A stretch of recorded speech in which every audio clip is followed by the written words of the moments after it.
အားလုံးပဲမင်္ဂလာပါဟိုဒီနေ့ကျွန်တော်ခုနောက်ဆုံးထုတ်စာအုပ်ဖြစ်တဲ့စင်ကာပူ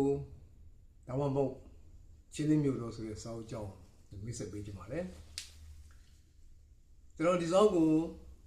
2008ခုနှစ်ကတစ်ခါရေးခဲ့ဦးတယ်လေးပါတယ်2008ခုနှစ်ကဒီနာမည်နဲ့မဟုတ်ပါဘူးအနာဂတ်တစ်ခုဖန်တီးတည်ဆောက်ခြင်းဆိုတဲ့နာမည်နဲ့ရေးခဲ့တာပါ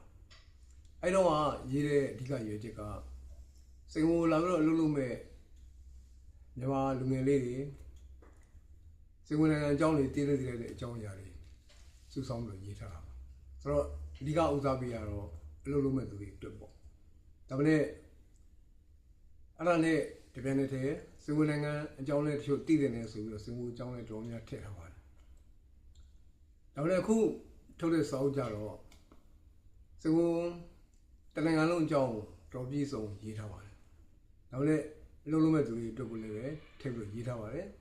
။အလုံးလုံးမဲ့သူတွေအတွက်တည်တဲ့အကြောင်းအရာတွေကိုတတိယပိုင်းမှာထည့်ပြီးရေးထားပါတယ်။ဒီမှာကျွန်တော်အပိုင်း၃ပိုင်းခွဲထားပါတယ်။ပထမပိုင်းကစင်ကာပူနဲ့ပတ်သက်တဲ့အခြေခံအချက်အလက်တွေ။စင်ကာပူနဲ့ပတ်သက်တဲ့အချက်အလက်တွေစင်ကာပူနဲ့ပတ်သက်တဲ့အသားစရာအချက်လက်တွေသူတို့တိုင်းမှာဘယ်လိုရာသီဥတုတွေရှိတယ်ဘယ်လိုလူမျိုးတွေနေကြတယ်ဘယ်လိုနေကြစားကြတယ်နောက်တော့စင်ကာပူနိုင်ငံရဲ့ရင်းတော့သမ္မတတွေဝန်ကြီးချုပ်တွေဘယ်လိုရှိခဲ့တယ်ပြီးတော့အခုနိုင်ငံရဲ့အခြေအနေကဘာပြမိဘတော်တော်များများစင်ကာပူမှာလာပြီးတော့ကြောင်းထားကြတယ်သူတို့သားသမီးတွေကြောင်းထားတဲ့အခါကျတော့ဟိုမေးလိုက်ဒီစမ်းလိုက်ရောင်းဝနဲ့ဒါလိုပဲထားနေကြတယ်ဆိုတော့ဒီမှာစင်ကာပူပညာရေးအကြောင်းတော်တော်များမိတ်ဆက်ပေးထားပါတယ်ဒီစာအုပ်ထဲမှာတော်များဆိုတော်တော်ကိုပြည့်စုံလုံးလေးရေးထားပါတယ်ဟုတ်ကင်နာဂရန်ဗာလေမူဂျိုကနေစပြီးတော့မူလာရန်အလယ်ရန်အထက်တန်းနောက်တက္ကသိုလ်အခုပြည့်စုံရေးထားပါတယ်ဒီမှာကျွန်တော်ရည်ညွှန်းထားတဲ့ website က